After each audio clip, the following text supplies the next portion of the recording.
All my dear student, good morning.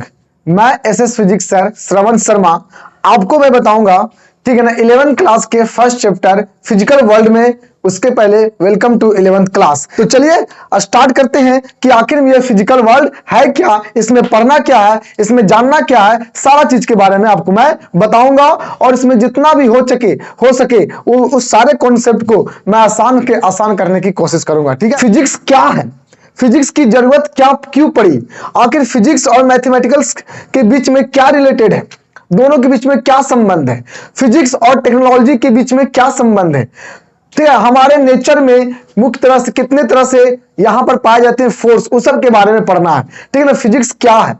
तो physics क्या है, तो उससे पहले हमारे इस चैप्टर में बताया कि साइंस क्या है, क्योंकि साइंस के अंतर्गत ही क्या आता है, ये मेरा फिजिक्स आता है। तो सबसे पहले हम लोग जानेंगे कि साइंस क्या है।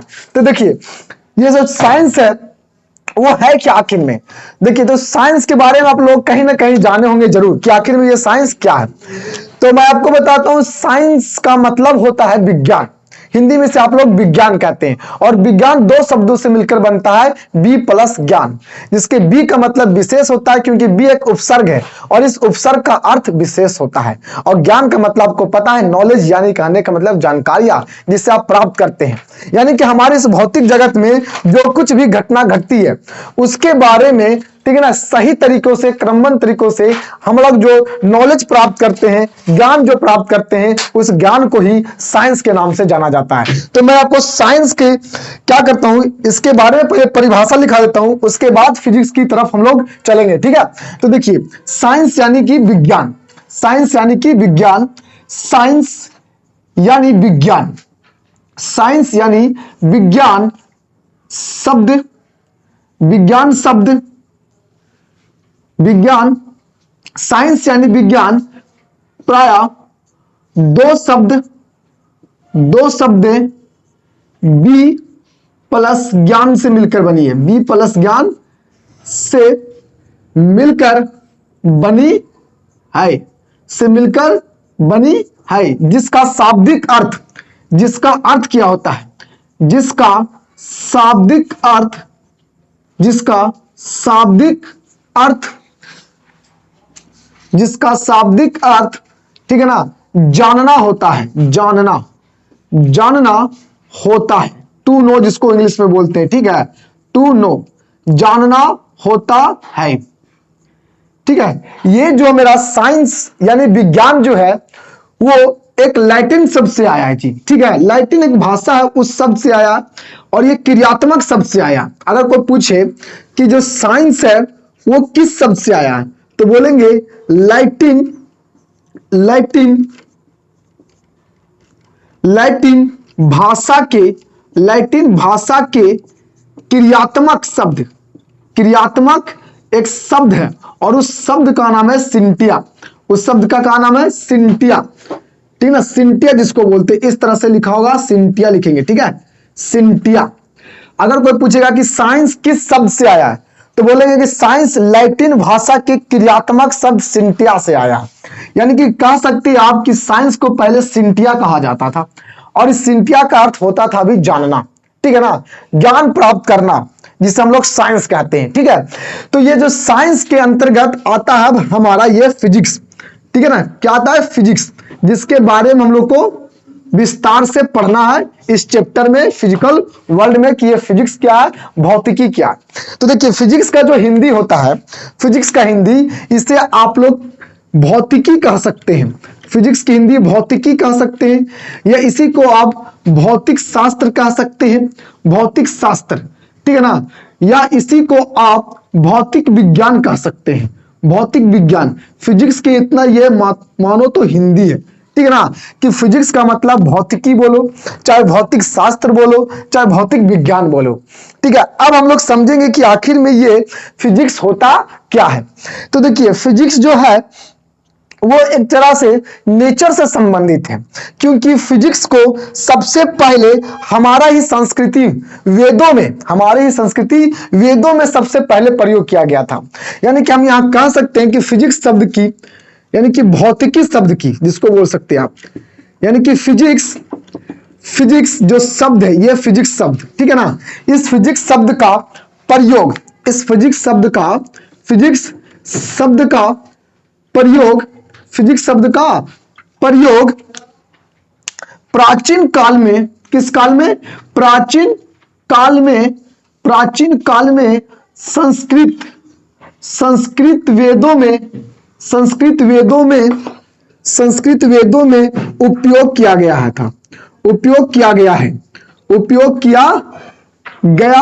है, जिसमें ये जो फिजिक्स है, इस फिजिक्स का जो मतलब बताया गया था उस संस्कृत वेदों में, इसका जो मतलब बताया गया था, इसका अर्थ फिजिक्स का, इसका जो अर्थ होता है वो प्राकृतिक होता है। अगर आपसे कोई पूछे कि फिजिक्स का अर्थ क्या होता है, तो आप डायरेक्ट बोल दीजिए प्राकृतिक होता है। इसका अर्थ प्राकृतिक होता है।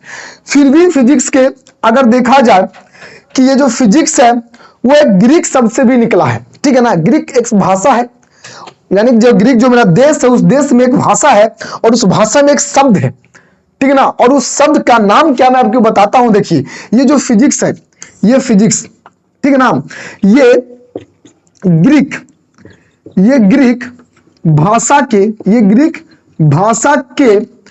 ठीक है ना, ग्रीक भाषा के फ्यूसिस, इसको हिंदी में मैं लिख देता हूं फ्यूसिस शब्द से उत्पत्ति हुई है। यानी कि इस फिजिक्स शब्द की उत्पत्ति ग्रीक भाषा के फ्यूजिस शब्द से हुई है, जिसका अर्थ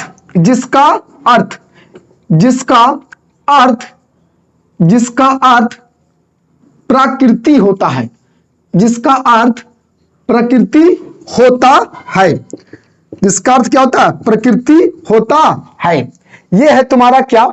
ये है तुम्हारा फिजिक्स, ठीक है ना। कि फिजिक्स का क्या है कि फिजिक्स जो मेरा एक क्या है, जो शब्द है वो ग्रीक भाषा के फ्यूजिस शब्द से निकला है जी, ठीक है ना, उत्पत्ति हुई इसकी।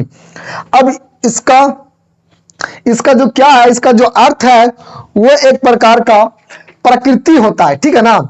तो यहां पर मैं आपको जो फिजिक्स के बारे में बताया कि इसका शब्द कहां से आया है, फिजिक्स शब्द की उत्पत्ति किस शब्द से हुई है और किस भाषा से आई है, वो आपको मैंने बताया कि फिजिक्स जो है वो पहले प्राचीन काल में संस्कृत वेदों में सबसे पहले देखा गया था फिजिक्स शब्द, और उस फिजिक्स शब्द का अर्थ उस प्राचीन काल के संस्कृत वेदों में प्राकृतिक बताया गया, ठीक है ना। और उसके बाद ये ग्रीक भाषा के फ्यूजिस शब्द से उत्पत्ति हुई इसकी, जिसका अर्थ प्रकृति होता है। तो मैंने आपको बताया कि साइंस क्या है, तो मैंने आपको बताया कि साइंस को पूरा बता दिया, लेकिन साइंस का डिफिनेशन नहीं दिया। तो साइंस का डिफिनेशन मैंने बोला था, आपको जरा याद होगा कि हमारे इस भौतिक जगत में जो कुछ भी घटना घटती है उसके बारे में स्टडी करना ही क्या साइंस कहलाता है। अगर आपको लिखे नहीं आ रहा है तो मैं आपको लिख देता हूं, ठीक है ना, कि साइंस क्या है। देखिए अगर मैं इसकी डिफिनेशन तुम लोग को लिखे नहीं आ तो मैं इसका लिख देता हूं। देखिए इसका क्या लिखिएगा कि हमारे इस भौतिक जगत में, हमारे इस भौतिक जगत में जो कुछ भी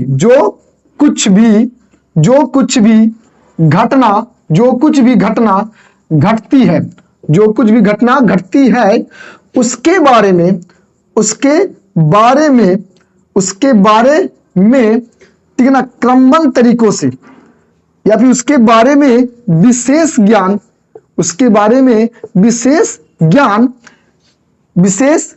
क्रमबद्ध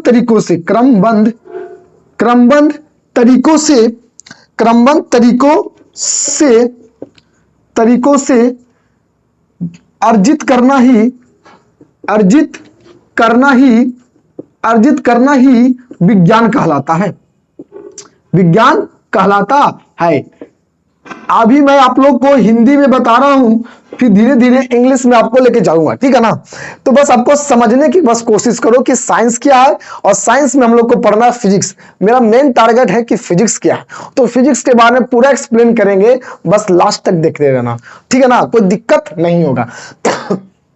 तो देखिए मैं लिखा हूं कि हमारे इस भौतिक जगत में जो कुछ भी घटना घटती है उसके बारे में विशेष ज्ञान क्रमबद्ध तरीकों से अर्जित करना ही विज्ञान कहलाता है। इसका मतलब हुआ कि अगर कोई भी घटना अगल बगल में घटती है, ठीक है ना, तो उसके बारे में जानकारी प्राप्त करो। जैसे एग्जांपल देता हूं, मान लेते हैं कि अब जहां पर है वहां पर भूकंप आया है, मान लेते हैं कुछ देर के लिए, गिरिएगा नहीं, टेंशन नहीं लेना, मानने में क्या जाता है, तो मान लेते हैं कि वहां आसपास भूकंप आया। अब सवाल करिए कि भूकंप वहीं पर क्यों आया और अगल बगल में क्यों नहीं जाया, सिर्फ आप जहां थे वहीं क्यों आया, कोई तो रीजन हो सकता है ना। तो उसके बारे में सही तरीके से पूरी विशेष रूप से ज्ञान को प्राप्त करो कि क्यों, कैसे और कब आया और इसके पीछे का साइंटिफिक रीजन क्या है, उसी के बारे में अध्ययन करो और वही मेरा क्या हो जाएगा, साइंस कहलाएगा। ठीक है ना, क्योंकि साइंस का मतलब जानना। अब वो चाहे बायोलॉजी में जानो, चाहे फिजिक्स में जानो, चाहे केमिस्ट्री में जानो, चाहे मैथ में जानो, चाहे किसी भी चीज के बारे में जानो, वही साइंस है। चाहे भूगोल क्यों ना हो, ज्योग्राफी क्यों ना हो, एवरीथिंग वो साइंस है। बस मैं, यानी कि अगर मैं साइंस की डिफिनेशन आपको बताया तो आपको समझ में आया होगा।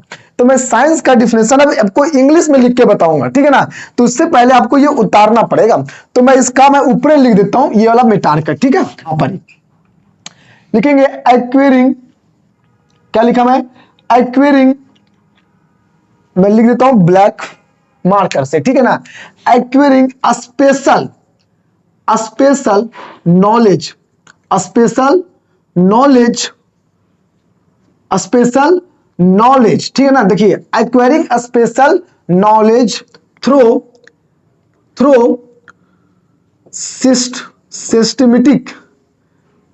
सिस्टमेटिक methods about whatever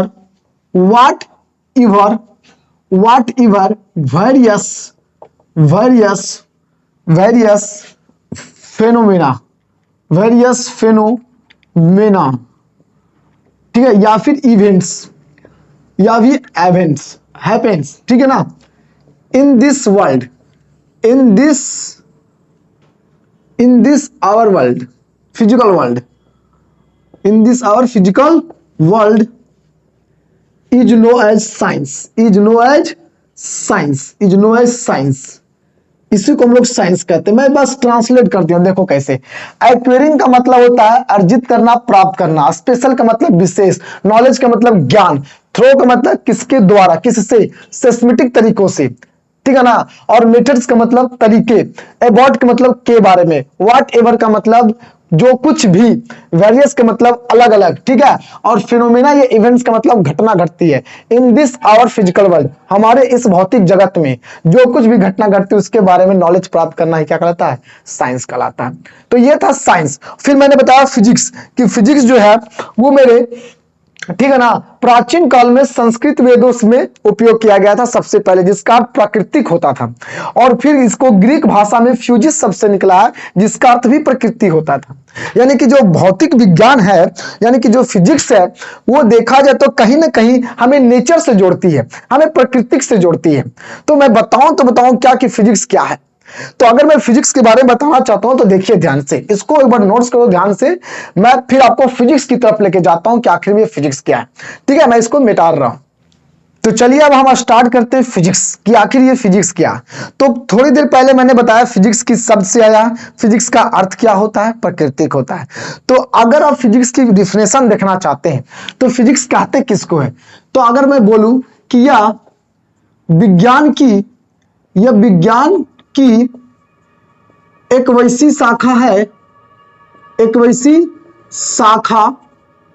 है जिसमें हम लोग द्रव्य ऊर्जा का विभिन्न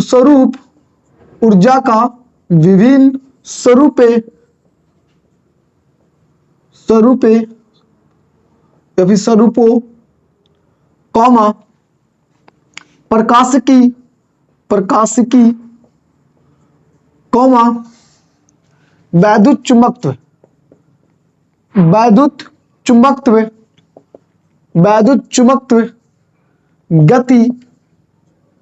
गति, प्रकृति, एवं प्रकृति के नियम, एवं प्रकृति के नियम, एवं प्रकृति के नियम के बारे में, नियम के बारे में अध्ययन करते हैं, नियम के बारे में अध्ययन करते हैं, उसे ही फिजिक्स कहते हैं, उसे फिजिक्स कहते हैं। उसे क्या कहते हैं? उसे फिजिक्स कहते हैं। देखिए मैंने ये लिखा, अगर इसके इंग्लिश में डिफिनेशन देखना चाहते हो तो लिखेंगे it is a branch of, it is a branch of, it is a branch of science, it is a branch of science in which we study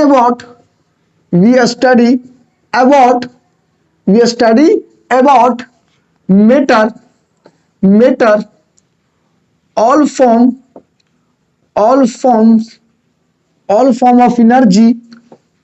of energy, optics, electromagnetism,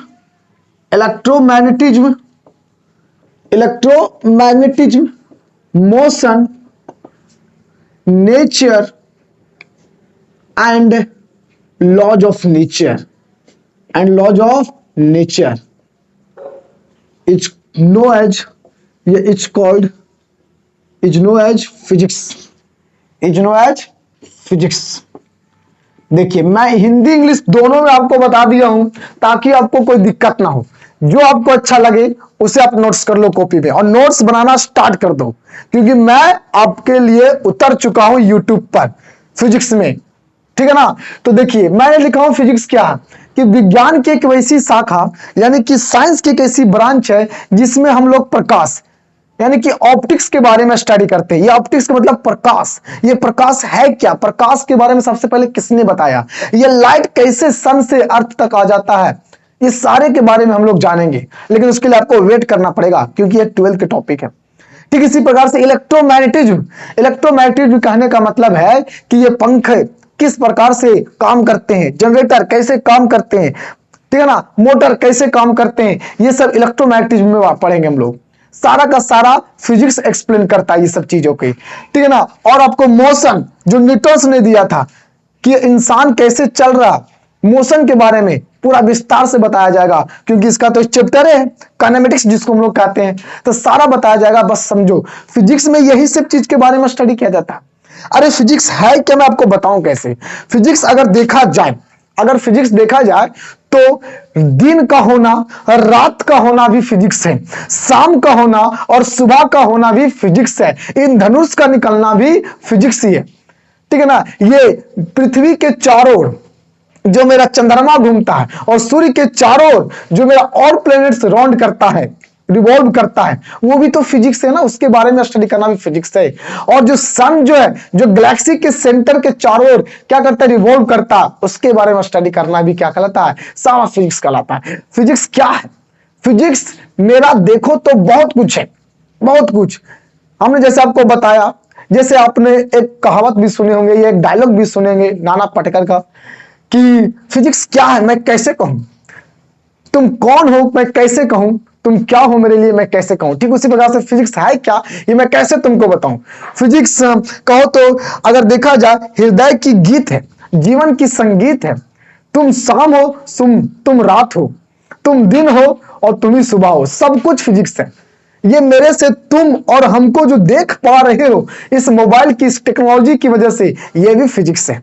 बातें सुना रहा, everything physics. अगर physics देखा जाए तो क्या करता है, फिजिक्स क्या करता है, देखिए फिजिक्स जो है ना, it is all laws of nature. ये जो फिजिक्स है वो नेचर की सभी क्या है, नियम है, विच कैन, जो एक्सप्लेन कर सकता है, which can explain physical world. ये पूरे फिजिकल वर्ल्ड को एक्सप्लेन कर सकता है, इस बात को याद रखना। ये है मेरा फिजिक्स। बात सुनाया, फिजिक्स क्या है, फिजिक्स देखा जाए तो इट इज क्या, इट इज लॉज, ये एक नियम है, इट इज लॉज या प्रिंसिपल। फिजिक्स क्या है, फिजिक्स एक लॉज है या प्रिंसिपल है, ठीक है ना। डाइट जो क्या करता है, जो एक पूरी तरह से जो मेरा क्या है, ये यूनिवर्स है, ये पूरे यूनिवर्स को कंट्रोल करता है। लिख सकते हो दैट कंट्रोल्स यूनिवर्स, ये पूरे यूनिवर्स को कंट्रोल करता है जी। कौन? फिजिक्स। यही फिजिक्स है। फिजिक्स के सिद्धांत से, फिजिक्स के नियम के से पूरा यूनिवर्स को कंट्रोल किया जा सकता है। ये है मेरा फिजिक्स। अरे फिजिक्स बहुत कुछ है। फिजिक्स इज लव, अगर देखा जाए तो फिजिक्स इज लव। मैं इस चैप्टर में आपको पूरी तरह से मैं बताऊंगा कि फिजिक्स क्या है। मैं बता भी रहा हूं, आप देख भी रहे हो। तो एक तरह से फिजिक्स क्या है? फिजिक्स एक तरह से लव है। ये मेरा हार्ट या आपका हार्ट जो दोनों से कनेक्टेड हो चुका है, और आपको कनेक्टेड रहना भी पड़ेगा, इसके साथ जुड़ा रहना पड़ेगा, तभी आपको समझ में आएगा कि फिजिक्स है क्या। तो फिजिक्स की सारी फील्ड मैं आपको दूंगा, बस साथ में निभाना पड़ेगा। और वीडियो को जितना से हो सके उतना शेयर करो, लाइक करो, आगे तक बढ़ाओ। मैं सारा का सारा कॉन्सेप्ट इजी करके आपको दूंगा। यहाँ से फिजिक्स ही नहीं, बायोलॉजी को भी एक्सपर्ट मिलेंगे। पप्पू प्यारे सर के बारे में जानवे करते हैं, पूरी तरह से एक्सप्लेन किया जाएगा हर सब्जेक्ट। और मेरा मेन टारगेट है कि आप लोग को बढ़िया से बढ़िया एजुकेटेड प्राप्त कराना। टेंशन नहीं लेना, सब के सब आपको देगा, हम लोग सब आपको प्रोवाइड कराएगा, ठीक है ना। और जितने भी पीडीएफ होगा सारा, अभी पीडीएफ नोट्स सब का सब बन रहा है, सब आपको फ्री प्रोवाइड कराया जाएगा। जितने भी है लेक्चर का बाई लेक्चर जितने भी है, अभी जो मैं पीडब्ल्यू का लेक्चर बता रहा हूँ ना, पीडब्ल्यू मतलब फिजिक्स वाला नहीं, फिजिकल वर्ल्ड फर्स्ट चैप्टर जो मैं आपको बता रहा हूँ, उसका लेक्चर आप देख भी रहे हैं। टेंशन नहीं लेना, सब चीज बताया जाएगा। तो अब हम चलते हैं बाबू रे फिजिक्स के प्रकार में, कि फिजिक्स का टाइप्स कितना होता है। तो देखिए फिजिक्स का जो टाइप्स है बाबू, ये दो प्रकार के होता है। यानी कि टाइप्स ऑफ फिजिक्स अगर देखा जाए तो फिजिक्स कितने प्रकार के होते हैं, तो बोलेंगे फिजिक्स दो प्रकार के होते हैं भाई। फिजिक्स कितने प्रकार के? दो। एक का नाम है बाबू रे क्लासिकल फिजिक्स। कौन सी फिजिक्स? Classical physics. एक का नाम है क्लासिकल फिजिक्स, और दूसरा का नाम है क्वांटम फिजिक्स या मॉडर्न फिजिक्स। दूसरा का नाम है क्वांटम फिजिक्स, या इसी को बोल सकते हैं मॉडर्न फिजिक्स। इसी को बोल सकते हैं मॉडर्न फिजिक्स, और इसी को बोल सकते हैं आप न्यू फिजिक्स।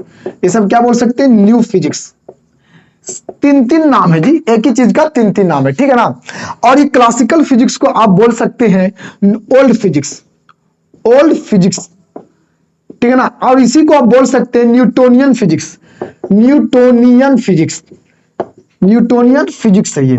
बात समझ में आया? न्यूटोनियन फिजिक्स इसको कहा गया है। फिजिक्स को हम लोग दो कैटेगरी में बांटते हैं, एक क्लासिकल फिजिक्स जिसे ओल्ड फिजिक्स या न्यूटोनियन फिजिक्स कहा जाता है, और क्वांटम फिजिक्स दूसरा हो गया। क्वांटम फिजिक्स को मॉडर्न फिजिक्स कहेंगे, और मेरा न्यू फिजिक्स कहेंगे।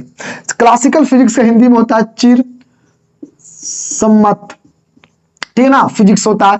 तो ये इतना जानने की क्या करोगे कोशिश हिंदी में, तो इंग्लिश में जानने की कोशिश करो। क्लासिकल फिजिक्स और क्वांटम फिजिक्स आधुनिक भौतिकी है, ठीक है ना, और एक शास्त्रीय भौतिकी जिसको बोल सकते हो। तो क्लासिकल फिजिक्स और क्वांटम फिजिक्स के बारे में जानते हैं हम लोग। आप कहोगे कि सर आपने पूरा फिजिक्स तो बताया, लेकिन फिजिक्स के फादर कौन है ये नहीं बताया।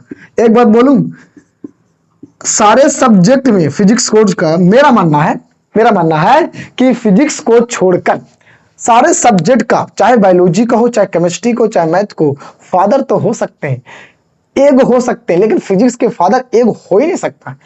मैं जितना भी तक फिजिक्स में पढ़ रखा हूं, थोड़ा मोड़ा जो भी पढ़ रखा हूं, उसमें मैं देखा क्या कि फिजिक्स में सारे साइंटिस्ट अपना बहुत अच्छे भूमिका अदा निभा रहे हैं, सबका रोल बहुत अच्छा। तो इस तरह से फिजिक्स का पिता एक को तो अब कह नहीं सकते, क्योंकि सब कड़ी मेहनत से, लगन से कुछ नियम का, कुछ सिद्धांत का दे पाते हैं, ठीक है ना। सबका आम भूमिका होता है। तो अगर ऐसे जैसे लोग बताते हैं, उसे मैं बता भी सकता हूं कि फादर ऑफ फिजिक्स जैसे सब कहते हो, वैसे मैं बताऊंगा सर आइजैक न्यूटन भी है, अल्बर्ट आइंस्टीन भी है, बात समझ रहा है, गैलीलियो भी है, जेम्स क्लर्क मैक्सवेल भी है। कितने के नाम बताऊं, ठीक है। माइकल फ्राइडे, अरे माइकल फ्राइडे तो मत कहो, इतनी हैंडसम बॉय, जवान, उसकी पत्नी सारा कितनी खूबसूरत लड़की, जैसे शादी किया लेकिन बच्चा पैदा नहीं किया। क्या वो सारा करे लगे, मैं सवाल बात समझाने की कोशिश कर रहा हूं। अब सोचो माइकल फ्राइडे जो इतने बड़े मैग्नीज जो खोज किए, करंट का खोज किए माइकल फ्राइडे, ठीक है ना, पूरा मोटर जनरेटर के बारे में बताएं, जो सारा के साथ शादी किए। अब सारा के साथ शादी करने के बाद पूरा का पूरा जितनी अपनी जिंदगी थी वो एक्सपेरिमेंट में गुजार दिए और सारा के पास ध्यान ही नहीं दिए। सर्च करके देख सकते हो, माइकल फ्राइडे का एक भी बच्चा नहीं था। तो सोचो क्या कर रहा था, इतनी खूबसूरत पत्नी के साथ शादी काहे किया। बेचारी भी सोच रही होगी कि मेरी कैसे किस्मत फूट गया। ठीक है ना, खैर पर छोड़िए, यहाँ बात हम करते हैं क्लासिकल फिजिक्स की। तो क्लासिकल फिजिक्स होता क्या है उसके बारे में थोड़ा सा ध्यान समझेंगे, है ना। ये फिजिक्स जो है 1900 ईस्वी की सारी फिजिक्स के बारे में बताया गया। यानी कि 1900 ईस्वी के पहले जितने भी फिजिक्स था वो सारे फिजिक्स को क्लासिकल फिजिक्स कहा गया है। और इसमें जितने भी घटना घटी थी, सर मैं यहां इसका डिफाइन कैसे कर सकते हैं अब सर, तो अब लिख दीजिए ना 1900 ईस्वी के पहले की फिजिक्स को, पहले की जितनी भी फिजिकल फिनोमेना थी, ये सारी फिजिक्स जितने भी कॉन्सेप्ट था सब उसको क्या बोलेंगे, क्लासिकल फिजिक्स का अंतर्गत रखा गया। तो 1900 ईस्वी के पहले की ऑल फिजिक्स को क्या कहेंगे, ऑल फिजिकल फेनोमेनॉन्स, ऑल फिजिकल फेनोमेनॉन्स को हम लोग क्या कहेंगे, क्लासिकल फिजिक्स कहेंगे, क्लासिकल फिजिक्स कहेंगे। अब इस क्लासिकल फिजिक्स में कौन कौन सी चीज आता है सर, जो मेरा 1900 ईस्वी के पहले घटना घट चुकी थी। तो बाबू रे इसके अंतर्गत जो तुम्हारा आता है वो जैसे में इसमें आता है थर्मोडायनेमिक्स, इसमें थर्मोडायनेमिक्स के बारे में पढ़ा जाता है। ठीक है ना, इसमें मैकेनिज्म के बारे में पढ़ा जाता है, मैकेनिज्म के बारे में, मैकेनिज्म, ठीक है ना। इसमें पढ़ा जाता है इलेक्ट्रोमैग्नेटिज्म, इसी में आता है इलेक्ट्रोमैग्नेटिज्म, माइकल फ्राइडे वाला जी, इलेक्ट्रोमैग्नेटिज्म। इसी में हम लोग पढ़ेंगे ऑप्टिक्स, इसी में आता है ऑप्टिक्स। इसी में आता है Newton's law of motion, direct लिख देता हूं मैं मोशंस, बात समझ में आ रहा है, मोशंस हो गया। तो ये सब जो है thermodynamics, mechanism, electromagnetism, optics, motion, ये सब के सब क्या आते हैं, क्लासिकल फिजिक्स के अंतर्गत आते हैं। बात समझ में आया, ये सब जितने भी घटना घटी थी ना सब 1900 ईस्वी के पहले घटी थी। सर ये थर्मोडायनेमिक्स में क्या होता है बाबू, तो ये उष्मा हीट के ट्रांसफॉर्मेशन के बारे में स्टडी किया जाता है और बहुत ज्यादा अच्छा खासा ये मेरा नीट लेवल में इससे क्वेश्चन में आता है। ठीक है ना, बहुत अच्छा चैप्टर ये है। आगे तुम्हारा मैकेनिज्म, मैकेनिज्म में मोटर के सिद्धांत के बारे में जो इलेक्ट्रोमैग्नेटिज्म में होता है, इसके अंतर्गत और भी आप पढ़ सकते हैं। इलेक्ट्रिसिटी के बारे में बीसी में पढ़ा गया, यानी कि आप बोल सकते हैं EMI, यानी कि इलेक्ट्रोमैग्नेटिक इंडक्शन। इसी में पढ़ेंगे इलेक्ट्रोमैग्नेटिक वेव, सब इसी के अंतर्गत आता है, इलेक्ट्रोमैग्नेटिक वेव अगर देखा जाए तो। ठीक है ना, इलेक्ट्रोमैग्नेटिक वेव ये आपका क्लासिकल फिजिक्स में है। ठीक है ना, अब हम लोग जानते हैं क्वांटम फिजिक्स क्या है, क्या जानेंगे, क्वांटम फिजिक्स। तो देखिए क्वांटम फिजिक्स जो है, क्वांटम फिजिक्स वो आपका 1900 ईस्वी के बाद आया था। क्वांटम फिजिक्स कब आया था, 1900 ईस्वी के बाद। तो 1900 ईस्वी के बाद की सारी फिजिक्स, 1900 ईस्वी के बाद की, 1900 ईस्वी के बाद की ऑल फिजिकल फेनोमेना को क्या कहेंगे, ऑल फिजिकल फेनोमेनॉन्स को क्या कहेंगे, हम लोग इसको कहेंगे क्वांटम फिजिक्स। क्या कहेंगे इसको, क्वांटम फिजिक्स कहेंगे, क्वांटम फिजिक्स कहेंगे इसको। बात समझ में आया, क्वांटम फिजिक्स कहते हैं। अगर तुमसे कोई पूछे कि क्वांटम फिजिक्स कब आया था, क्वांटम फिजिक्स कब आया था और किसे कहते हैं, तो इसके बारे में अगर हम कहा जाए तो 1900 ईस्वी के बाद में जितने भी फिजिक्स आए थे वो सब के सब क्वांटम फिजिक्स आता है। इसको न्यू फिजिक्स भी कहा जाता है, बस में, और इसे मॉडर्न फिजिक्स भी कहा जाता है। तो सर इसमें हम लोग किसके बारे में स्टडी करते हैं क्वांटम फिजिक्स में, देखो जो टेक्नोलॉजी जो अभी आज के डेट में बढ़ रही है, सेमीकंडक्टर के बारे में, यानी कि जो आप लोग सोलर सेल के नाम सुने, बस माना इस सब के बारे में हम लोग इसमें जानते हैं। सोलर सेल हो गया, मोबाइल हो गया, रेडिएशन हो गया, टावर हो गया, जो कॉल तुम लगाते हो, ये सब क्या है, ये सब के सब मेरा, हाँ ये सब का क्या होता है क्वांटम फिजिक्स के अंतर्गत आता है। गाना सुनो ना भोजपुरी में, हेलो कौन, हम बोल ले, अरे कौन बोल ले, हम बोल ले, तो वही कैसे बोल ले, फिजिक्स की वजह से बोल ले। समझ में आया, कहां से आया, कहां से आया, फिजिक्स से आया, यही है क्वांटम फिजिक्स। हम बोल ले, बोलते हो ना, रात में कोना में छुप के। खैर छोड़ो, देखो क्वांटम फिजिक्स, तो क्वांटम फिजिक्स इसी को कहते हैं बॉस। अब हम लोग क्वांटम फिजिक्स में क्या क्या आता है मैं उसको लिख भी देता हूं, ठीक है ना। थोड़ा देखिए, इस क्वांटम फिजिक्स के अंतर्गत जो आपको आता है वो आपका आता है सेमीकंडक्टर। सेमीकंडक्टर हो गया जी, ये सेमीकंडक्टर इसमें हो गया। इसमें आप बोल सकते हैं एटॉमिक फिजिक्स, जितने एटॉमिक फिजिक्स इसी में पढ़ते हैं क्वांटम फिजिक्स में, ठीक है ना। और जो न्यूक्लियर फिजिक्स है, न्यूक्लियस फिजिक्स इसी में आते हैं, न्यूक्लियस फिजिक्स इसी में आते हैं, ठीक है ना। इलेक्ट्रॉनिक्स इसी में आते हैं, इलेक्ट्रॉनिक्स इसी में आते हैं। ऐसे ऐसे बहुत सारे फिजिक्स है। कितना फिजिक्स के नाम सुनोगे, सुनना चाहते हो? फिजिक्स, इसके अतिरिक्त और बहुत सारे फिजिक्स है। इसको नोट्स करो भी, और मैं बताता हूं आपको कितना फिजिक्स है, कि किसके किसके बारे में क्वांटम फिजिक्स में जानेंगे सर। तो बाबू रे, इसके अंतर्गत और कौन कौन सी फिजिक्स है देखो, तो मैं आपको बताता हूं। इसके अंतर्गत आता है सॉलिड स्टेट फिजिक्स। नाम सुने? नहीं सर, पहली बार तो 11th में भी किए और इतना आप बतैले हैं। सॉलिड स्टेट फिजिक्स, आगे देख लो। और है तुम्हारा फिजिक्स, इसमें आता है high energy physics. High energy physics, high energy physics, electronic physics, electronic physics, सब फिजिक्स है। इलेक्ट्रॉनिक फिजिक्स नाम कभी भी नहीं सुने होंगे क्योंकि पहली बार आ रहा है। और है जी इलेक्ट्रॉनिक फिजिक्स, इंजीनियरिंग फिजिक्स, ठीक है ना। इंजीनियरिंग,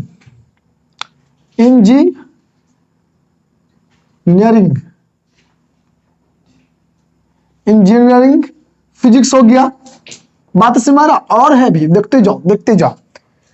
और है आपका क्या लिखे, चौथा लिखे, पांचवा देखिए आपका हो गया जियो फिजिक्स। बात समझ में आया। और है जी देखिए, लिखिए मेडिकल फिजिक्स। मेडिकल फिजिक्स कितना में जाओगे, कितना में जाओगे?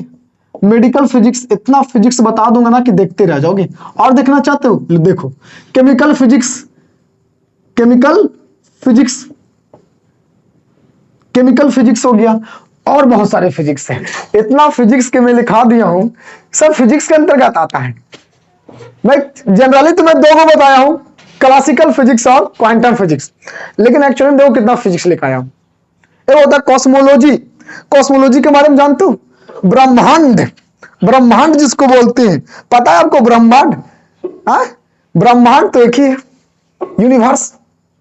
कॉस्मोलॉजी जिसको बोलते हैं, है ना। तो ब्रह्मांड के बारे में भी स्टडी कौन कराता है? फिजिक्स कराता है। आपको पता है कि ब्रह्मांड का व्यास कितना है?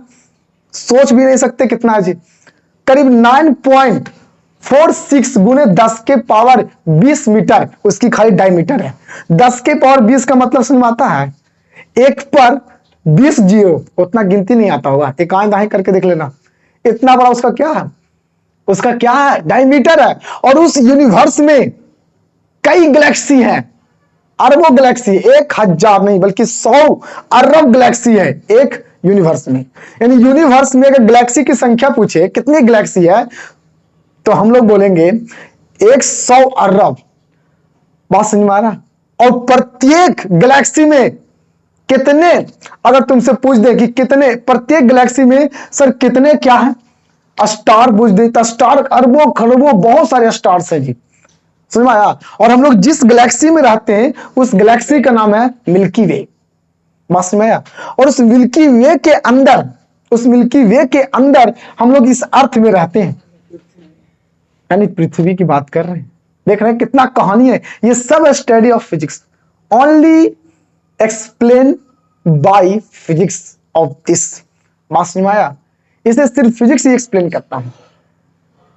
पृथ्वी कैसे घूम रही है, पृथ्वी सर्कुलेशन मोशन भी कर रही है और रोटेशन मोशन भी कर रही है। अरे खुद को भी गोले गोले घुमा रही है। यानी कि अर्थ दो तरह का मोशन कर रहा है, रोटेशन एंड सर्कुलर मोशन। बात समझ में आया। तो इस तरह से फिजिक्स की कहानी अभी खत्म नहीं होती, अभी तो स्टार्ट हुई है। बात समझ में आया। अभी और आगे जाना है और तुम्हें ले जाना है, बस बने रहो लास्ट तक। अब हम लोग क्या जानेंगे, देखेंगे कि रिलेशन क्या होता है किसके किसके बीच में, मैथ के बीच में, यानी कि मैथमेटिक्स और फिजिक्स। देखो कहा जाता है ना कि मैथमेटिक्स के बिना फिजिक्स अधूरा है। बात सही है, ठीक है ना। मैथमेटिक्स के बिना फिजिक्स अधूरा है। कहा जाता है कि physics incompleted, physics is incompleted without mathematics. Mathematics के बिना फिजिक्स इनकम्प्लीट है, क्योंकि हमारे सबसे महान साइंटिस्ट सर आइजैक न्यूटन को फिजिक्स को बताने से पहले, मोशन को बताने से पहले उसने मैथ को भी पढ़ा। यानी कि हमारे सर आइजैक न्यूटन मैथमेटिशियन भी थे और फिजिस्ट भी थे।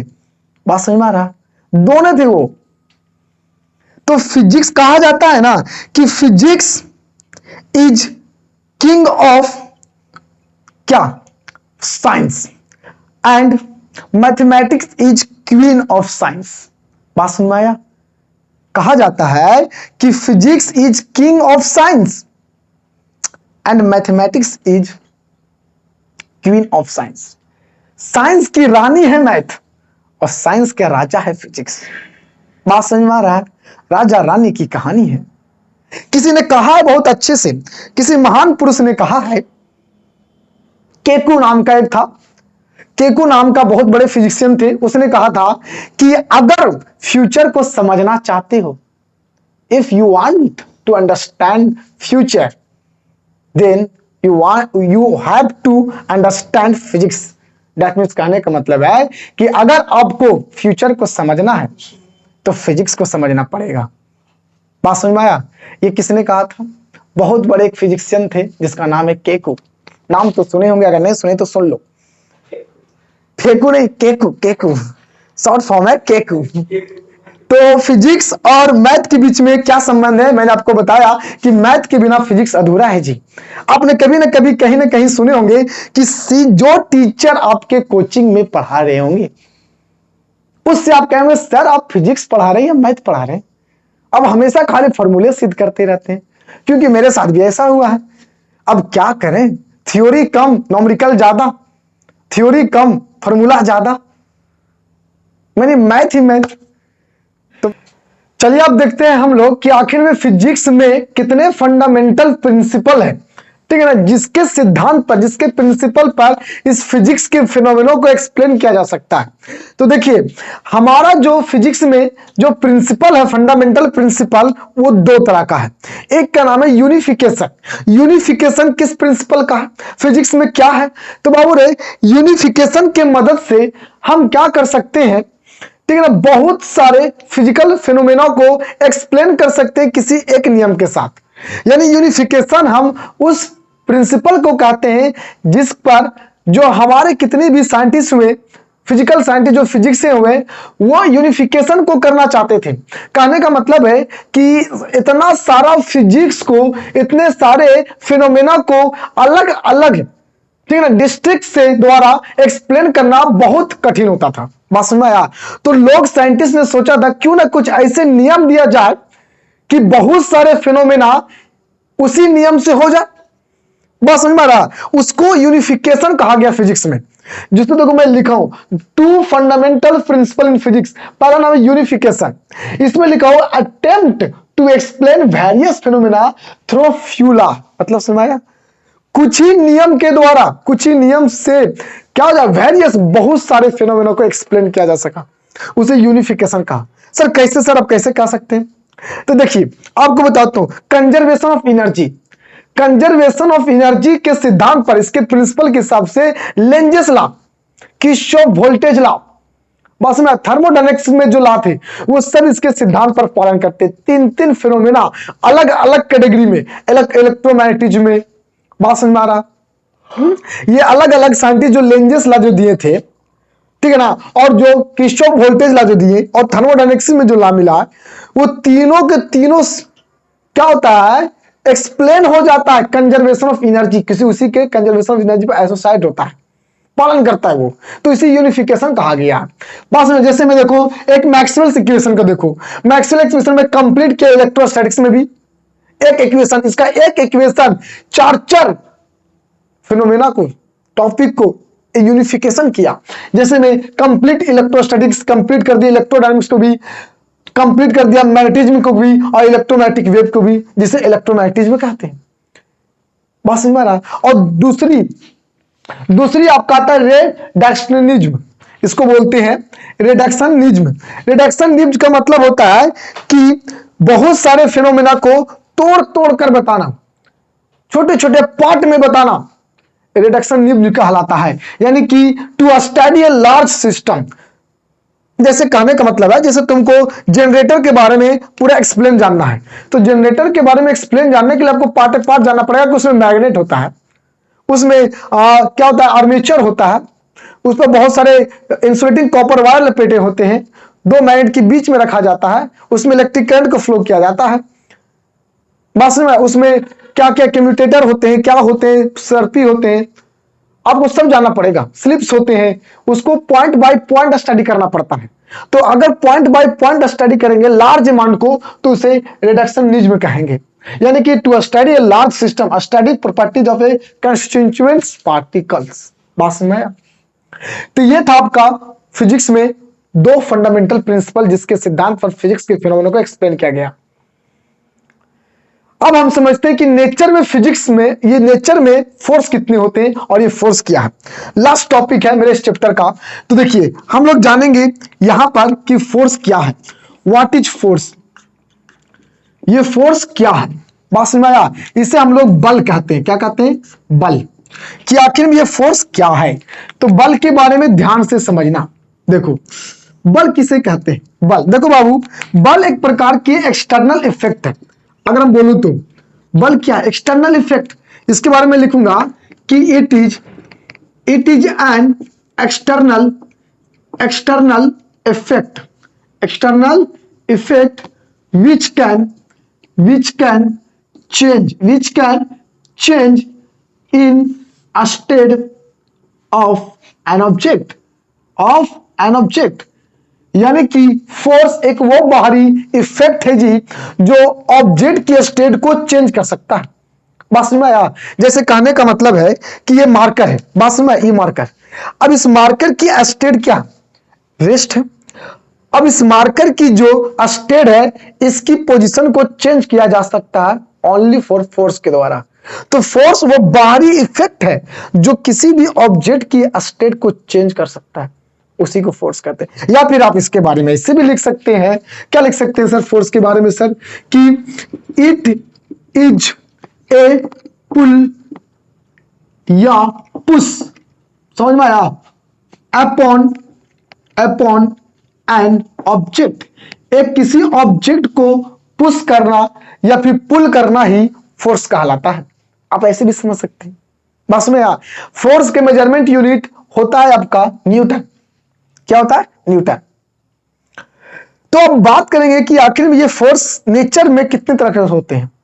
तब आओ, ये फोर्स जो होते हैं वो बहुत तरह के होते हैं।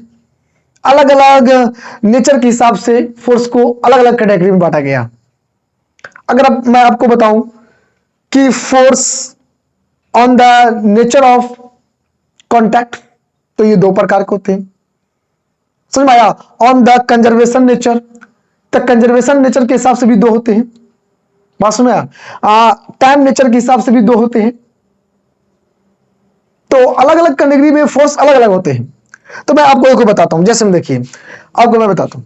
देखिए, अगर आपसे पूछे कि फोर्स कितने तरह के होते हैं, तो फोर्स के नेचर के हिसाब से अलग अलग बांटा गया। ऐसे बात समझ में आ रहा है? सर किस किस नेचर के हिसाब से बांटा गया? तो देखो मैं आपको बताता हूं। अगर आपको कहे कि नेचर कहे कि ऑन कंजर्वेशन नेचर, अगर कंजर्वेशन नेचर के हिसाब से देखा जाए कि फोर्स कितने प्रकार के होते हैं, कौन सी नेचर? Conservation nature. तो कंजर्वेशन नेचर के हिसाब से फोर्स को दो कैटेगरी में बांटा गया। कंजर्वेशन नेचर के हिसाब से फोर्स कितनी कैटेगरी में? दो कैटेगरी में। देखिए, पहला फोर्स का जो नाम है वो, उसका नाम है बाबू रे कंजर्वेशन फोर्स। पहला का नाम क्या है जी? Conservation force. मैं आपको बताता हूं, पूरा एक्सप्लेनेशन दूंगा। कंजर्वेशन फोर्स, इसको बोल सकते हैं कंजर्व फोर्स भी बोल सकते हैं शॉर्ट में, कंजर्व फोर्स। और इसका दूसरा बोल सकते हैं आप, दूसरा नॉन कंजर्व फोर्स। बस में नॉन कंजर्व फोर्स। सर ये कंजर्व फोर्स किसे कहेंगे? तो कंजर्व फोर्स हम लोग उस फोर्स को कहते हैं जो पाथ पर डिपेंड नहीं करता है। यानी कि जो पाथ से इंडिपेंडेंट हो, दैट फोर्स इज इंडिपेंडेंट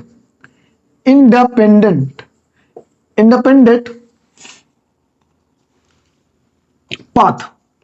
जो पाथ से क्या हो, इंडिपेंडेंट हो, पाथ पर डिपेंड ही नहीं करे, उसे कंजर्व फोर्स कहते हैं। और इसके अंतर्गत आता है जैसे electrostatics force, gravitational force. Gravitational force और इलेक्ट्रोस्टैटिक्स फोर्स को रास्ता से, पाथ से कोई लेना नहीं है, बस मेरा। और ये कांस्टेंट होता है, इसकी एनर्जी कांस्टेंट होता है हर जगह से, तो इसीलिए इसको कंजर्व फोर्स कहा गया। और नॉन कंजर्व फोर्स उसको बोलते हैं जो पाथ पर डिपेंड करता है और जिसकी एनर्जी कांस्टेंट नहीं होता है, बात समझ में आ रहा, उसे हम लोग कहेंगे नॉन कंजर्व फोर्स। तो ये कंजर्वेशन के नेचर के हिसाब से था। अब हम फोर्स को देखते हैं, ठीक है ना, ऑन कॉन्टैक्ट नेचर के हिसाब से फोर्स को देखो। कॉन्टैक्ट नेचर के हिसाब से भी फोर्स को दो कैटेगरी में बांटा गया। कितनी कैटेगरी में? दो कैटेगरी में बांटा गया।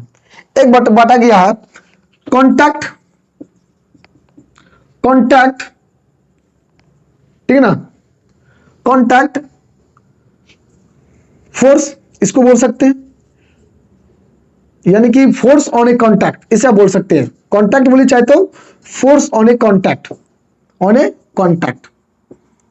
दैट मींस इसे बोल सकते हैं शॉर्ट में कॉन्टैक्ट फोर्स इसे आप बोल सकते हैं, ठीक है ना। और दूसरा इसमें आता है फोर्स ऑन ए डिस्टेंस, एक डिस्टेंस पर फोर्स, इसे आप बोलते हैं नॉन कॉन्टैक्ट फोर्स। इसे क्या बोलते हैं? Non contact force. सर ये कॉन्टैक्ट फोर्स यानी कि फोर्स ऑन ए कॉन्टैक्ट क्या होता है सर? तो कॉन्टैक्ट का मतलब होता है कि जब दो बॉडी की जो सरफेस होगा वो एक दूसरे को क्या करेगा? कॉन्टैक्ट करेगा। तो अगर जब कॉन्टैक्ट करेगा तो उस कंडीशन में दोनों के बीच में लगने वाला फोर्स को कॉन्टैक्ट फोर्स कहा जाता है। और इसके अंतर्गत बहुत सारे फोर्स आते हैं, नाम सुनना चाहोगे? जैसे muscular force, tension force, normal force, spring force, centripetal force, centrifugal force, बहुत सारे फोर्स है, balance force, non balance force, ये सब कॉन्टैक्ट फोर्स है। लेकिन एक ऐसी फोर्स होते हैं जो एक डिस्टेंस पर लगते हैं, यानी कि जब दो बॉडी एक दूसरे के कॉन्टैक्ट में ना हो, वो दोनों बॉडी के सरफेस टच नहीं करे, तो उस कंडीशन में भी फोर्स लगता है, जिसे हम लोग बोलते हैं force on A distance. That means उसे हम लोग बोलेंगे नॉन कॉन्टैक्ट फोर्स। और इसके अंतर्गत आता है जैसे ग्रेविटेशनल फोर्स, मैग्नेटिक फोर्स या इलेक्ट्रोस्टैटिक्स फोर्स, ये सब आता है इसमें मेरा फोर्स ऑन ए डिस्टेंस, यानी कि नॉन कॉन्टैक्ट फोर्स। तो ये मेरा कॉन्टैक्ट नेचर के हिसाब से था। और भी फोर्स होते हैं, जैसे फोर्स ऑन, इसको बोल सकते हैं फोर्स ऑन टाइम नेचर। अब टाइम नेचर के हिसाब से भी देख सकते हैं, टाइम नेचर से भी फोर्स को दो कैटेगरी में बांटा गया। टाइम नेचर के हिसाब से बात समझ में आ रहा? इसमें भी दो फोर्स होते हैं, जैसे में एवरेज फोर्स की बात कर लेते हैं, और एक और तुम्हारा हो गया इंस्टेंटेनियस फोर्स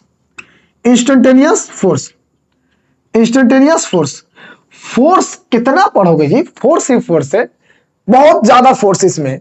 देखा ना, तो एवरेज फोर्स, इंस्टेंटेनियस फोर्स, अलग अलग टाइम पर अलग अलग फोर्स की वैल्यू निकाला जाता है, और किसी एक एट ए पार्टिकुलर टाइम पर फोर्स निकाला जाता है, तो उसे हम लोग बोलते हैं इंस्टेंटेनियस। जब एक पार्टिकुलर टाइम पर, एट ए टाइम पर, एक फिक्स टाइम पर निकाला जाए तो इंस्टेंटेनियस कहेंगे, और किसी टाइम इंटरवल पर निकाला जाए तो उसे एवरेज फोर्स कहा जाता है। तो और भी है, और भी फोर्स है, फोर्स अभी और है। अगर देखा जाए तो फोर्स अभी बहुत तरह का, बात समझ में आ रहा? फोर्स अभी बहुत तरह का है, अभी कहानी फोर्स की खत्म नहीं हुई है। फोर्स कितना जानोगे? देखिए, contact conserve force, non conserve force, contact force, non contact force. But हम लोग को फोर्स को नेचर में कितने तरह का पढ़ना वो आपको जानना जरूरी है। तो नेचर में जो फोर्स होते हैं मेनली 4 ही होते हैं, 4 से ज्यादा होता ही नहीं। जानना चाहते हो कौन सी फोर्स जो हमारे नेचर में आता है, फिजिक्स में आता है? उसे मैं आपको बताता हूं, पहले इसको मैं मिटा देता हूं, ठीक है ना। इसको वीडियो को पॉज करके उतार लेना, ठीक है। चलिए अब देखते हैं हम लोग कि नेचर में आखिर में फोर्स कितने तरह के होते हैं। तो पार्टिकुलर देखा जाए तो फोर्स यहां 2 ही तरह के होते हैं, एक का नाम है फंडामेंटल फोर्स और दूसरा का नाम है ड्राइव फोर्स। ये फंडामेंटल फोर्स एग्जिट किसके लिए करता है?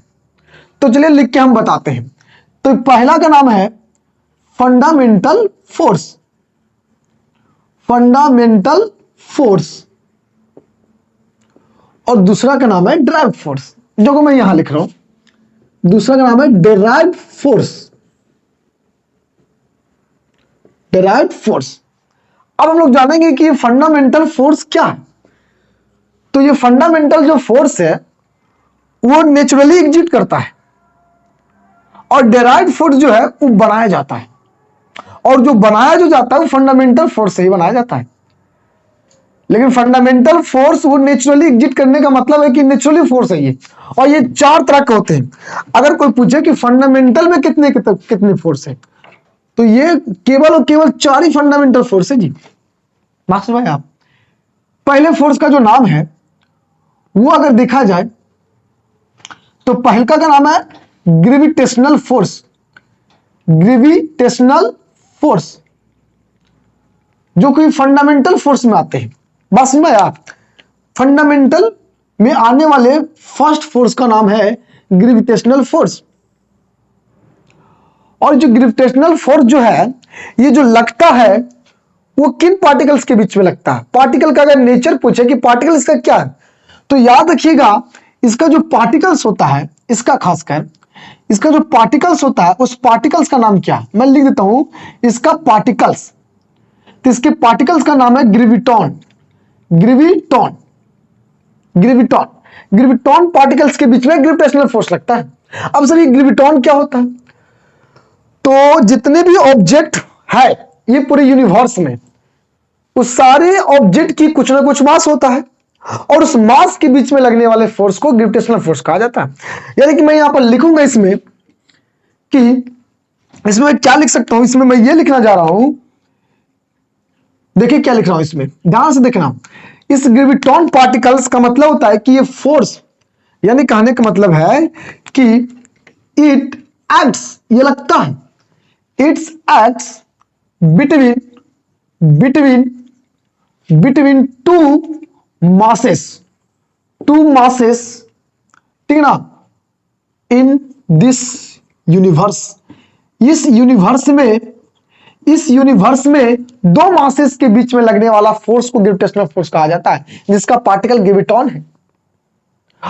और इसकी जो फॉर्मूला जो होता है, जो आप लोग जाने होंगे, एक्चुअली तो देखा जाए तो ग्रेविटेशनल मेरे तो चैप्टर है 11th क्लास में पढ़ना, तो इसके बारे में पूरा कंप्लीट बताया जाएगा, लेकिन इसमें इस चैप्टर में थोड़ा सा है। तो मैं 9th क्लास में भी आप लोग जाने होंगे इसका फॉर्मूला ग्रेविटेशनल फोर्स का क्या होता है।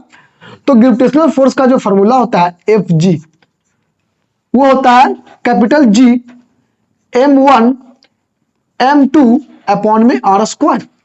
ये फॉर्मूला आप लोग पढ़े होंगे। G का मतलब ग्रेविटेशनल कांस्टेंट, m1 का मतलब पहले बॉडी का मास, और m2 का मतलब दूसरे बॉडी का मास होता है, और r दोनों बॉडी के मास के बीच के डिस्टेंस होता है।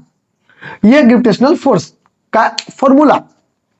अब ये जो ग्रेविटेशनल फोर्स जो है इसकी स्ट्रेंथ कितनी होती है, अगर पूछा जाए तो स्ट्रेंथ, बस में स्ट्रेंथ, तो इसकी जो स्ट्रेंथ होती है, स्ट्रेंथ बहुत इंपॉर्टेंट है। इसकी जो स्ट्रेंथ होती है वो मान लो 1 होती है, 1 यूनिट मान लेते हैं।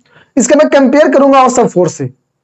हाँ, और बात करता हूं कि इसकी रेंज पार्टिकल्स के बीच में, यानी कहने का मतलब है कि दोनों बॉडी के बीच में कितना रेंज होना चाहिए, तो ये बॉडी पर लगेगा ग्रेविटेशनल फोर्स, तो ये इनफिनाइट होना चाहिए। इसका रेंज इन्फिनिटी होना चाहिए, इन्फिनाइट रेंज का होना चाहिए।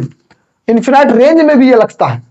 और एक बात और कि जो ग्रेविटेशनल फोर्स है वो only for it is only attractive force, ये केवल अट्रैक्टिव फोर्स है जी, याद रखिएगा। अट्रैक्टिव फोर्स का सिर्फ कहा गया, सिर्फ ये अट्रैक्टिव हो सकता है, बस में आ रहा है, सिर्फ अट्रैक्टिव। और ये जो फोर्स है ये पूरे के पूरे यूनिवर्स में, पूरे फिजिक्स में सबसे कमजोर फोर्स है। यानी कि it is the weakest force in this universe. इस पूरे यूनिवर्स में सबसे कमजोर फोर्स इसे बोला गया, सबसे कमजोर फोर्स, बहुत कमजोर फोर्स होता है, बस में आया, सबसे कमजोर फोर्स होता है ये।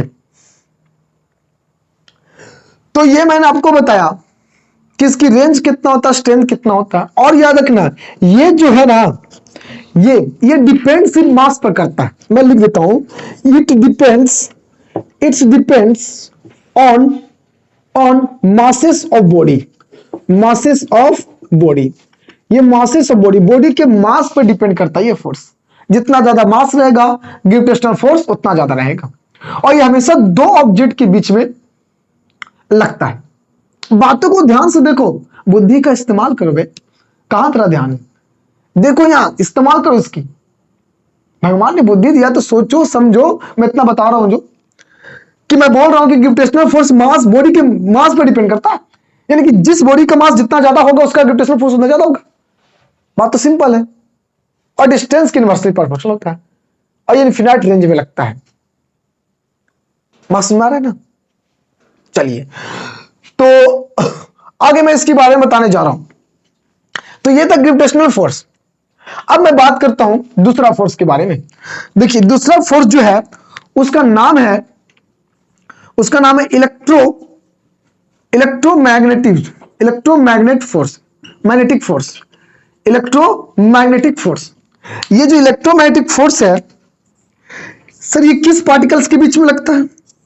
ये नाम तो जानना पड़ेगा। इलेक्ट्रोमैग्नेटिक फोर्स किस पार्टिकल में लगता है? इसकी पार्टिकल का नाम मैं बता देता हूं। देखिए इसकी जो पार्टिकल का जो नाम है, इसकी जो पार्टिकल्स है वो बाबू ने नाम है फोटोन, यानी कि चार्ज। इसको बोल सकते हो चार्ज। और ये जो चार्ज होता है ना वो दो तरह का होता है, क्योंकि इलेक्ट्रोमैग्नेटिक फोर्स भी दो तरह का होता है ना, इसमें आता है। देखो अगर इसमें पूछा जाए कि कितने तरह का फोर्स आता है तो दो तरह का आता है। आप लोग नाम सुनेंगे, देखो इसमें दो तरह का आता है। एक आता है इलेक्ट्रोस्टैटिक्स वाला फोर्स, एक आता है इलेक्ट्रोस्टैटिक्स फोर्स जिसको बोलेंगे हम लोग। एक आता है इलेक्ट्रोस्टैटिक्स फोर्स और दूसरा आता है तुम्हारा मैग्नेटोस्टैटिक्स फोर्स। ठीक है ना, मैग्नेटिज्म वाला। तो इलेक्ट्रोस्टैटिक्स फोर्स की अगर बात करेंगे तो बाबू रे इलेक्ट्रोस्टैटिक्स फोर्स में अगर देखा जाए तो ये जो लगता है, यानी कि मैं इसमें लिखूं कि इट एक्ट्स, ये जो एक्ट्स होता है it's acts between two charges, electric charges यानी प्लस क्यू माइनस क्यू या प्लस क्यू, इलेक्ट्रिक चार्जेस। बात समझ में आया? ये दो इलेक्ट्रिक चार्जेस के बीच में लगने वाला फोर्स है। और मैं इसको बोल दूं कि ये इलेक्ट्रोस्टैटिक्स फोर्स रिपल्सिव और अट्रैक्टिव दोनों हो सकता है, यानी कि इट इज रिपल्सिव और अट्रैक्टिव फोर्स होता है। ये अट्रैक्टिव और रिपल्सिव दोनों फोर्स होता है। कौन? Electrostatics force.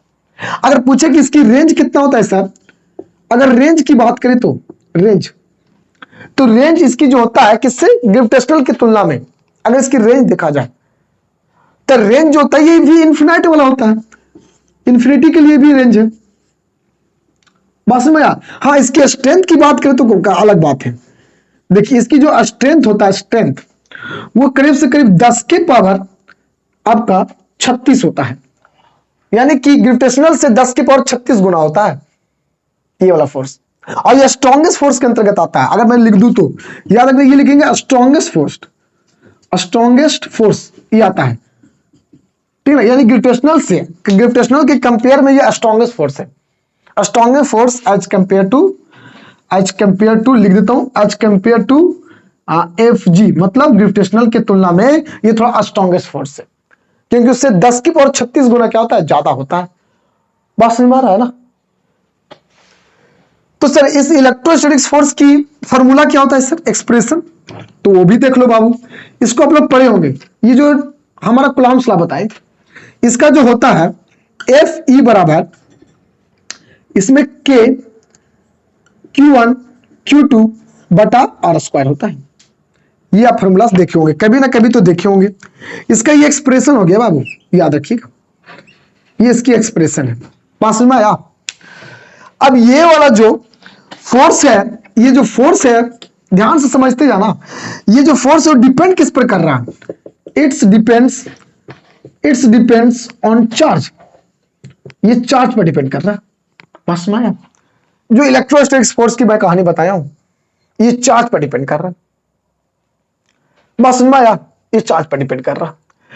तो अगर देखा जाए तो और एक बात और याद रखना कि मीडियम पर रिक्वायर नहीं करते, it does not, it doesn't, मैं लिख दूं इट डज नॉट और रिक्वायर्ड, इसे मीडियम की कोई रिक्वायरमेंट नहीं होती है जी, does not required any medium, any medium, कोई मीडियम की रिक्वायरमेंट इसको नहीं होता। और इसको भी याद रखना, मैं इसको भी लिख देता हूं कहीं पर कि ग्रेविटेशनल फोर्स को भी मीडियम की रिक्वायरमेंट नहीं होती, it does not required any medium, किसको, ग्रेविटेशनल को भी। बात समझ में आया? तो ये इलेक्ट्रोस्टैटिक्स फोर्स था। अभी इलेक्ट्रोमैग्नेटिक फोर्स में एक और फोर्स आता है, उसको मैं बताता हूं। वो जो आता है आपका, इसमें एक और फोर्स आता है, ध्यान से सब लिखते जाना, ठीक है ना। इसमें आता है एक और फोर्स, किसमें, इलेक्ट्रोमैग्नेटिक फोर्स में। वो आता है आपका मैग्नेटोस्टैटिक्स फोर्स, जिसे मैग्नेटिक फोर्स बोलिए, मैग्नेटोस्टैटिक्स फोर्स, मैग्नेटोस्टैटिक्स फोर्स। बस में आया, ये फोर्स आता है।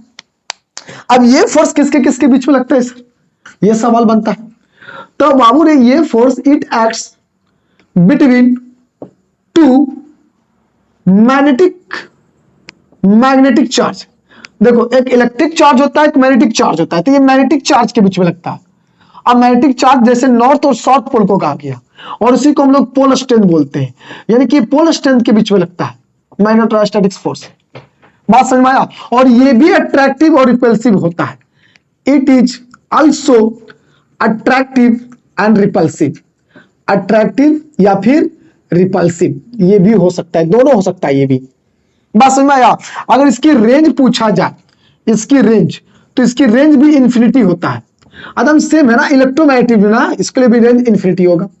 अगर इसकी स्ट्रेंथ पूछा जाए तो स्ट्रेंथ भी करीब उतना ही होता है, ठीक है ना, लगभग उतनी ही बोल दो, 10 के पावर 36 गुना, ग्रेविटेशनल से 10 की पावर 36, ज्यादातर ये सेम होता है इसमें, ठीक है ना। अगर इसकी एक्सप्रेशन की बात करें, ईवी स्ट्रॉन्गेस्ट होता है। अगर इसकी एक्सप्रेशन की बात करें तो ये होता है एफ एम बराबर के, ठीक है, स्मॉल एम टू बटा आर स्क्वायर। लेकिन एक बात मैं बार बार बोलूंगा कि यहां पर जो के है, इस के के जगह हम लोग लिखते हैं बाबू म्यू नॉट बटा 4 पाई, और इसे बोलते हैं मैग्नेटोस्टैटिक्स कांस्टेंट। लेकिन जो यहां पर जो मैं के लिखा हूं, ये वाला के का मतलब होता है 1 बटा 4 पाई एप्सिलॉन नॉट, और इसको बोलते हैं इलेक्ट्रोस्टैटिक्स कांस्टेंट। दोनों अलग है। यहां पर m1 का मतलब होता है पहले पोल की पोल स्ट्रेंथ, और m2 का मतलब दूसरे पोल की पोल स्ट्रेंथ। और ये किस पर डिपेंड करेगा, ये डिपेंड करेगा पोल स्ट्रेंथ पर। It's depends on pole strength, ये पोल स्ट्रेंथ पर डिपेंड करेगा, इस बात को याद रखना। बात समझ में आया? और इसको भी कोई मीडियम की रिक्वायरमेंट नहीं होती है। तो ये था तुम्हारा इलेक्ट्रोमैग्नेटिक फोर्स के बारे में बताया था। अब तुम्हारा जो तीसरा फोर्स आता है, उस तीसरे फोर्स का नाम है, ठीक है ना, big nucleus force, big nucleus force, ये है बिग न्यूक्लियस फोर्स। बात समझ में आया? अब बिग न्यूक्लियस फोर्स के पार्टिकल्स का नाम क्या है सर, बिग न्यूक्लियस फोर्स की पार्टिकल्स का नाम क्या है देखा जाए तो बिग न्यूक्लियस फोर्स के जो पार्टिकल्स का नाम है, वो तुम्हारा जो नाम है, इसका मैं लिख देता हूं पार्टिकल्स। इसकी जो पार्टिकल्स का जो नाम है बाबू, वो पार्टिकल्स का नाम है बोसॉन पार्टिकल्स। सर ये बोसॉन क्या होता है सर, बहुत इंपॉर्टेंट है, कहीं भी आपको देखने को नहीं मिलेगा, बहुत ज्यादा कोई बुक पढ़िएगा ना तभी मिलेगा ये बोसॉन पार्टिकल्स, नाम कभी नहीं सुने होंगे। बोसॉन पार्टिकल्स जो होते हैं, कहने का मतलब है कि जब रेडियो एक्टिविटी का डीके होता है, यानी कि बीटा डीके होता है बाबू, बीटा डीके, यानी कि जब रेडियो एक्टिविटी सब्सटेंस को डीके कराया जाता है तो बीटा रे, अल्फा रे इस तरह से निकलते हैं, तो बीटा रे के साथ एक न्यूट्रॉनो नाम का पार्टिकल्स निकलता है, जो चार्जलेस पार्टिकल्स होता है। यानी कि ये जो लगता है, अगर कोई तुमसे पूछे कि किसके किसके बीच में लगता है, मैं उधर बाहर जाके बता रहा हूं, इसको ध्यान से देखना, यहां पर कहीं नहीं दिखेगा, चल देखिए यहां पर, देखिए यहां पे मैं बताने जा रहा हूं, ठीक है, तो ध्यान से समझना कि आखिर में न्यूक्लियस फोर्स क्या होता है। मैं न्यूक्लियस फोर्स इधर बता रहा हूं, देखो ये जो लगता है, इट्स एक्ट्स बिटवीन, ठीक है ना, न्यूट्रॉनो,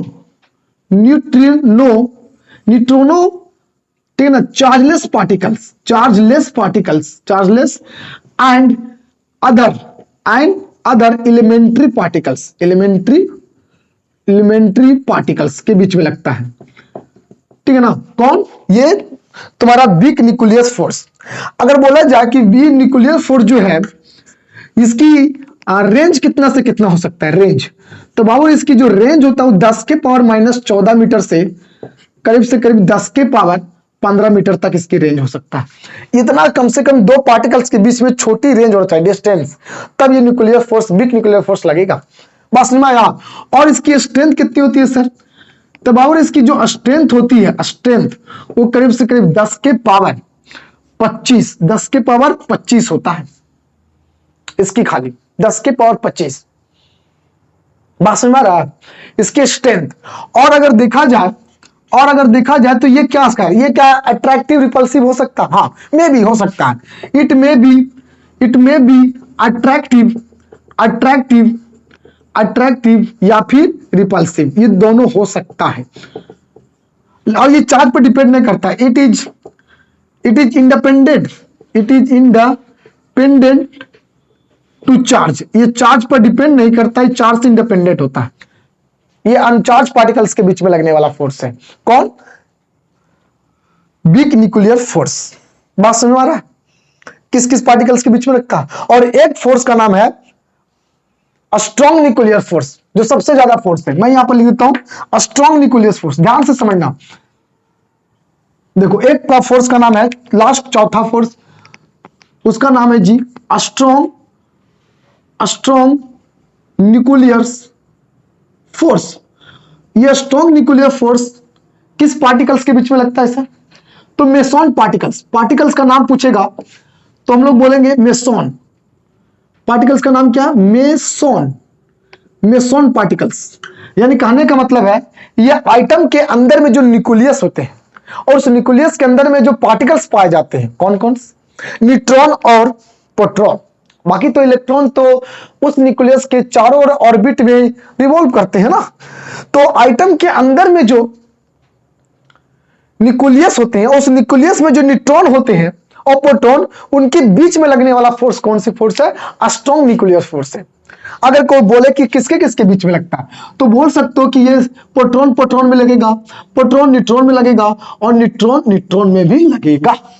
और यही है स्ट्रॉन्ग न्यूक्लियर फोर्स। तो सोचने वाली बात है कि प्रोटॉन और प्रोटॉन दोनों तो पॉजिटिव चार्ज पार्टिकल है। तो अगर दो चार्ज पार्टिकल सेम नेचर को हो तो दोनों के बीच में तो लगने वाला फोर्स रिपल्सिव होना चाहिए। तो बट ये दोनों के फोर्स में अट्रैक्टिव कैसे हो रहा है? तो यही तो खास है स्ट्रॉन्ग न्यूक्लियर फोर्स का, कि रिपल्सिव होने की वजह से भी ये आइटम के न्यूक्लियस के अंदर दो प्रोटॉन एक दूसरे से चिपके हुए हैं और इस फोर्स का नाम है स्ट्रॉन्ग न्यूक्लियर फोर्स। और ये पूरे यूनिवर्स का सबसे बड़ा फोर्स है, पूरी यूनिवर्स का। और सबसे छोटा फोर्स है ग्रेविटेशनल फोर्स। यानी कि अगर देखा जाए तो पूरे संसार का, पूरे यूनिवर्स का सबसे बड़ा फोर्स है, याद रखना। और ये only for it is only attractive force है जी, केवल ये अट्रैक्ट करता है, ओनली अट्रैक्टिव का फोर्स है ये। बात समझ में आया? और इसकी अगर रेंज की बात करो तो रेंज इसकी 10 के पावर -16 मीटर होना चाहिए।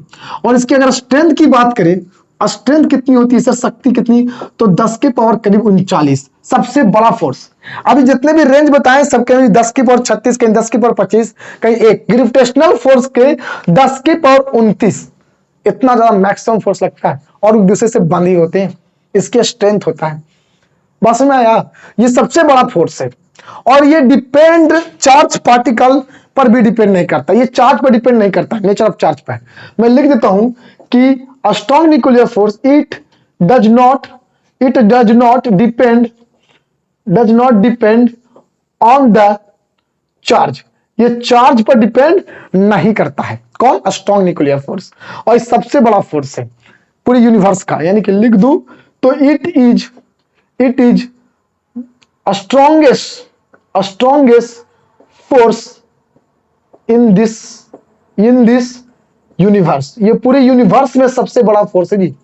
बात समझ में आया? तो इस तरह से आपका ये पूरा फिजिकल वर्ल्ड यानी कि PW का लेक्चर समाप्त होता है और ये पूरा का पूरा पहला चैप्टर खत्म होता है।